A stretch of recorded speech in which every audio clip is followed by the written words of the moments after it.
This is Episode 3, The Pennsylvania System, Solitude as Salvation.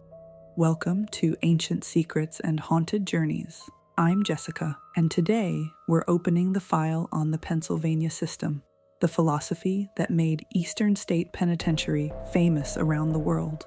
This matters because the Pennsylvania System wasn't just a set of rules. It was a claim about human nature. It claimed that if you separate a person from bad influences and place them alone with silence, work, and moral instruction, the person will confront their conscience, feel true remorse, and reform. In other words, the system treated isolation like medicine. Today, we're going to do this fact forward and clear.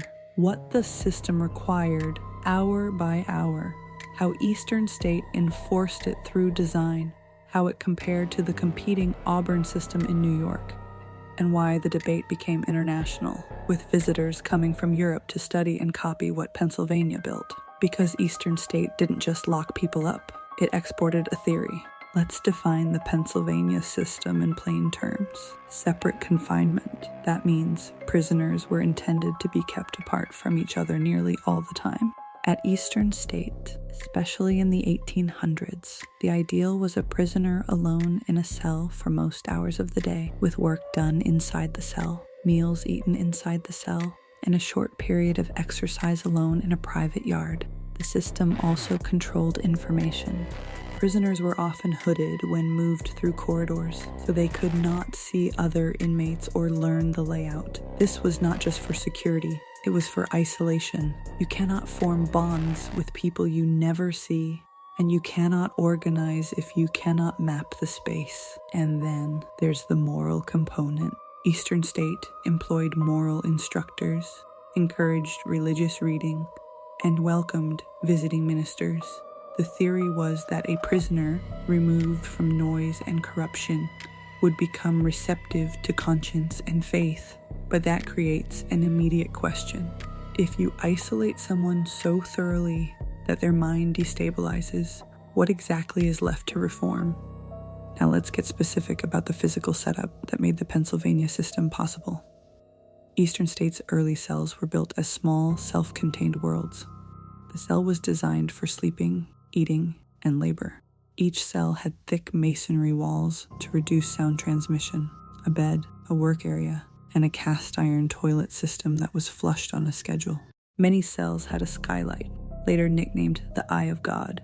Whether that was official language or later storytelling, the concept fits the intention. You are alone, but you are not unseen. Each cell also connected to a private outdoor exercise yard, enclosed by walls.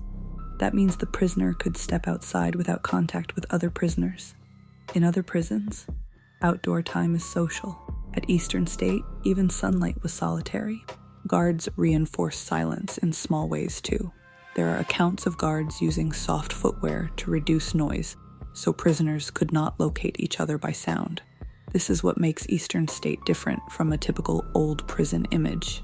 The building was not primarily built to hold bodies. It was built to control the senses. The Pennsylvania system also depended on labor, but not group labor.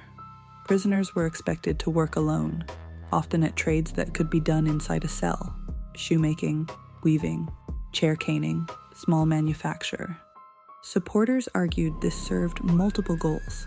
It kept prisoners busy, it trained skills, it reduced idleness, it encouraged discipline and self-reflection. This labor had limits. Cell-based labor is not as efficient as factory labor. It is hard to supervise at scale. It's hard to monetize, and it's expensive to run a prison built for one-person units. This is where economics starts to challenge the moral narrative. The Pennsylvania system was costly. The buildings were expensive. The staff requirements were higher. The separate worlds approach required infrastructure that many states did not want to pay for. So while reformers argued about morality, administrators and lawmakers argued about money, and money often wins. Now we bring in the competitor, the Auburn System, also called the New York System. This model developed in New York in the early 1800s, especially at Auburn Prison and Sing Sing. It was different in one critical way. Prisoners were isolated at night in individual cells. but during the day they worked together in group workshops under strict rules of silence. This allowed prisons to operate like factories. Group labor was easier to supervise, and in many cases it produced goods that helped offset costs. The Auburn system became attractive for 3 reasons. It was cheaper to build and operate. It produced economic output more efficiently. It maintained discipline through regimented routine and group control. But it also had a harsh side early on. Historical reports describe heavy reliance on corporal punishment to enforce the silent rule, especially in the system's formative years. So the debate became a real one. Pennsylvania said isolation reforms the soul. Auburn said structured labor and discipline reforms behavior. Both claimed to be humane compared to older punishments. Both, in practice, could become brutal. This argument went global because people traveled to see it. Eastern State became a showcase. European officials, reformers, and writers visited to study the system and its architecture. They toured cell blocks, observed routines, and returned home to argue about what they saw. Some European prisons adopted versions of separate confinement. A famous example often discussed is Pentonville Prison in London, built in the 1840s, influenced by the separate system and by the wave of interest in solitary confinement as reform. But here's the thing about exporting an idea. When a policy crosses borders, it often loses nuance. A system that is already psychologically risky becomes even riskier when applied without resources, training, or safeguards. This is why Eastern State's influence matters even beyond Philadelphia. It shaped the global imagination of what a modern prison could be. And that legacy still shows up in how solitary confinement is debated today, because the foundational question hasn't changed. Is isolation corrective, or is it damaging by design?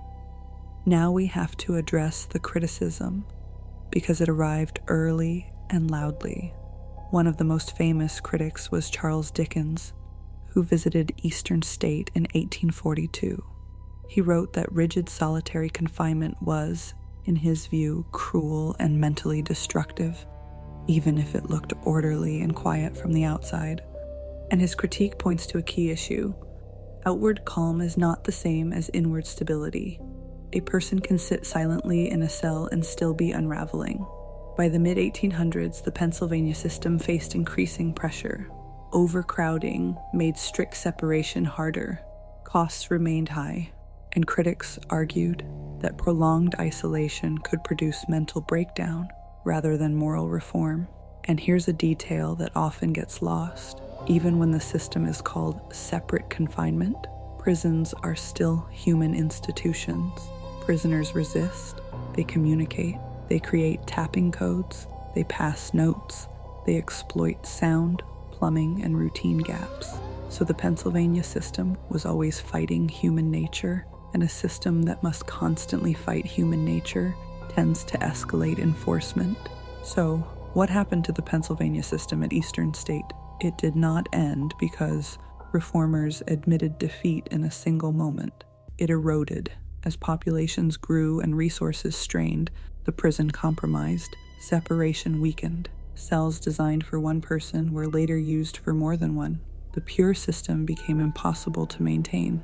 In 1913, the Pennsylvania system was officially abandoned at Eastern State. After that, Eastern State operated more like a conventional prison, and its isolation practices shifted from being the core philosophy to being one tool among many, often used as punishment. This is the arc we're tracking all season. Eastern State begins as a moral experiment with international prestige. Over time, it becomes a stressed institution with rising populations and competing models. And eventually, its most famous feature, isolation, changes meaning. It stops being advertised as reform and becomes discipline. Next episode, we move from theory to lived reality. Daily life inside the system. Meals, labor, movement, surveillance, and what it meant to live inside a place where even sunlight could be regulated.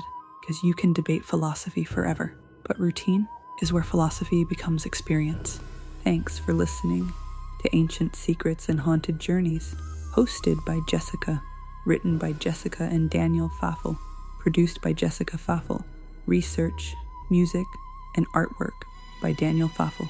For sources and photos, check the show notes. Come back next week for the next episode.